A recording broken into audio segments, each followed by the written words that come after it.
ఇచ్చినటువంటి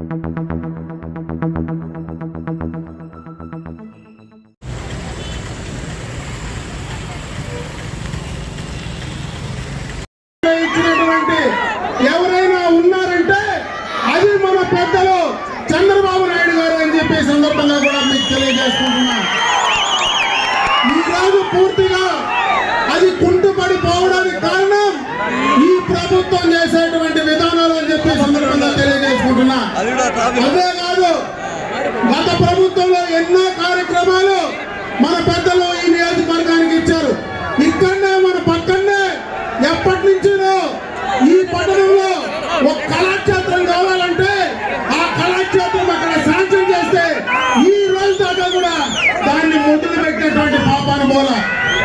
ముఖ్యంగా ముస్లిం మైనారిటీలకు ఈ నియోజకవర్గంలో షాదీ మహల్ గత తెలుగుదేశం ప్రభుత్వంలో కట్టాం. ఈ రోజు కట్టినటువంటి షాదీ మహల్ ఈ రోజు దాకా కూడా మొండి గోడలాగానే మనకు దర్శనం ఇస్తా ఉందో లేదో ఒకసారి మీరు చూస్తే అర్థమవుతుంది. అదే కాదు, బీకోట్లో షాదీ మహల్ ఇచ్చాం. ముఖ్యంగా మహిళలకు, ముస్లింల అమ్మాయిలు చదువుకోవడానికి ఒక రెసిడెన్షియల్ జూనియర్ కళాశాల చంద్రబాబు నాయుడు గారు శాంక్షన్ చేస్తే దాన్ని కూడా చేసేటువంటి పరిస్థితి ఈ ప్రభుత్వానికి లేదు. గత ప్రభుత్వంలోనే త్రాగునీటికి సంబంధించి, సాగునీటికి సంబంధించి కైగల్ ప్రాజెక్టు శాంక్షన్ చేస్తే దాన్ని పట్టించుకున్న పాపాన్ని లేదు. ఈ పట్టణానికి త్రాగునీటికి సంబంధించి గంగన సరస్సు ఏదైతే స్టేజ్ 1 క్లియరెన్స్ ఇచ్చి ల్యాండ్ కూడా అలొకేట్ చేస్తే దాన్ని కోల్డ్ స్టోరేజ్ లో పారేసినటువంటి సందర్భాన్ని గుర్తు చేస్తా ఉన్నా.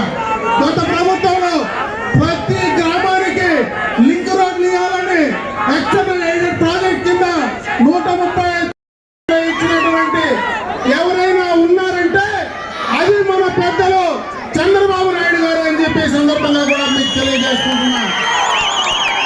ఈరోజు పూర్తిగా అది కుంటుపడిపోవడానికి కారణం ఈ ప్రభుత్వం చేసేటువంటి విధానాలు అని చెప్పే సందర్భంగా తెలియజేసుకుంటున్నా. అదే కాదు, గత ప్రభుత్వంలో ఎన్నో కార్యక్రమాలు మన పెద్దలు ఈ నియోజకవర్గానికి ఇచ్చారు.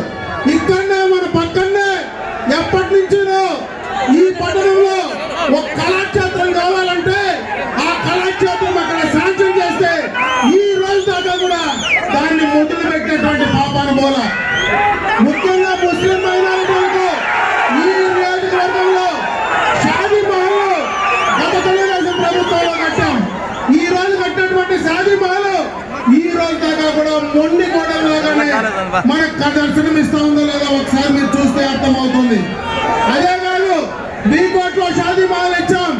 ముఖ్యంగా మహిళలకు, ముస్లింల అమ్మాయిలు చదువుకోవడానికి ఒక రెసిడెన్షియల్ జూనియర్ కళాశాల చంద్రబాబు నాయుడు గారు శాంక్షన్ చేస్తే దాన్ని కూడా చేసేటువంటి పరిస్థితి ఈ ప్రభుత్వానికి లేదు. గత ప్రభుత్వంలోనే త్రాగునీటికి సంబంధించి, సాగునీటికి సంబంధించి కైగల్ ప్రాజెక్టు శాంక్షన్ చేస్తే దాన్ని పట్టించుకున్న పాపాన్ని లేదు. ఈ పట్టణానికి త్రాగునీటికి సంబంధించి గంగన సరస్సు ఏదైతే స్టేజ్ 1 క్లియరెన్స్ ఇచ్చి ల్యాండ్ కూడా అలొకేట్ చేస్తే దాన్ని కోల్డ్ స్టోరేజ్ లో పారేసినటువంటి సందర్భాన్ని గుర్తు చేస్తా ఉన్నా. గత ప్రభుత్వంలో ప్రతి గ్రామానికి లింక్ రోడ్లు ఇవ్వాలని ఎక్స్టర్నల్ ఎయిడెడ్ ప్రాజెక్ట్ కింద 130 ప్రజాగణం వినపడలేదా? ఈరోజు పల్లమనేరు ప్రజల ఉత్సాహం చూస్తా ఉంటే కసితో ఉరకలేస్తున్నారు. మన గెలుపు ఎవ్వరూ ఆపలేరు. ఈరోజు ఈ కార్యక్రమంలో భాగస్వాములైనటువంటి తెలుగుదేశం, జనసేన, బీజేపీ కార్యకర్తలకు, నాయకులకు పేరు పేరున స్వాగతం, సుస్వాగతం. అదే సమయంలో పల్లమనేరు ప్రజానీకాన్ని చూస్తున్నా, మీ ఉత్సాహం చూస్తున్నా. ఓటర్ మహాశయులందరికీ నమస్కారాలు, అభినందనలు, శుభాభినందనలు. చూస్తా ఉంటే మీ పొలాలకు నీళ్లు వస్తున్నాయని మిమ్మల్ని అడుగుతున్నా. తమ్ముళ్ళు, మీరు ఒక్కసారి చూస్తే నేనే ముఖ్యమంత్రిగా ఉండి 19లో అందరినీ వాళ్ళ నీళ్లు తీసుకొచ్చి ఇక్కడ 1000 కోట్లు వదిలిపెట్టాం. 1 ఎకరాకు నీళ్లు వచ్చాయా మీకు? మహిళలు అడుగుతున్నా, మీకు రక్షణ ఉందా అని అడుగుతున్నా. నిత్యావసర వస్తువుల ధరలు అందుబాటులో ఉన్నాయా అని మిమ్మల్ని అడుగుతున్నా.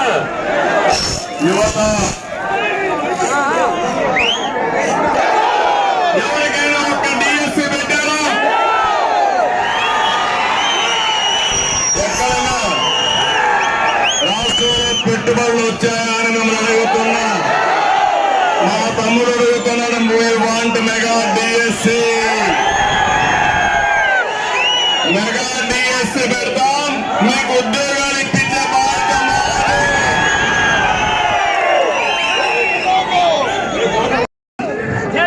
జగన్మోహన్ రెడ్డి 10 ఏళ్ళు ఉన్నాడు. మీరు ఒకసారి ఆలోచించుకోండి. 5 సంవత్సరాలు కేంద్రంలో అన్ని బిల్లులు సపోర్ట్ చేసి ఇప్పుడు నన్ను వ్యతిరేకంగా మాట్లాడుతున్నాడు. నువ్వు ఆ రోజు మైనారిటీకి ఏం హామీ ఇచ్చావు? ఈరోజు హామీ నిలబెట్టుకున్నావా? నువ్వు బిల్లులన్నీ సపోర్ట్ చేసి ఇప్పుడు రాష్ట్ర అవసరం కోసం మేము ఎన్డీఏలో కలిస్తే మమ్మల్ని విమర్శించే హక్కు నీకు ఎక్కడుందని అడుగుతున్నా.